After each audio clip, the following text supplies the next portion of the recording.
Hi guys! Tutorial paano ginawa to. Yung may dalawang account. Okay, let's go. Punta tayo sa CapCut. Tapos new project. Hanapin natin yung dalawang clip natin. Isa at saka yung isa. Dalawa. Add natin.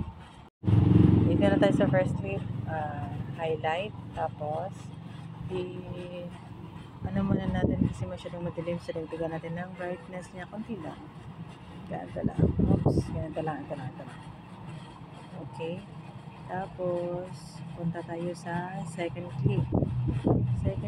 Highlight. Tapos hanapin natin yung remove background tayo dito. Hanapin yung remove background. Sana yan. Yun. Tapos auto removal lang ako. Diretso na. Pagkatapos, punta na tayo sa second clip. Sana yun ang second clip. Highlight natin. Tapos hanapin natin yung overlay. Okay, baba natin. Tapos usog dun sa pinakaunahan. Okay, tapos na tayo. Tapos delete natin yung ending. Ang CapCut. Okay na. Check natin. Ready na to. Ready na to export. Export na.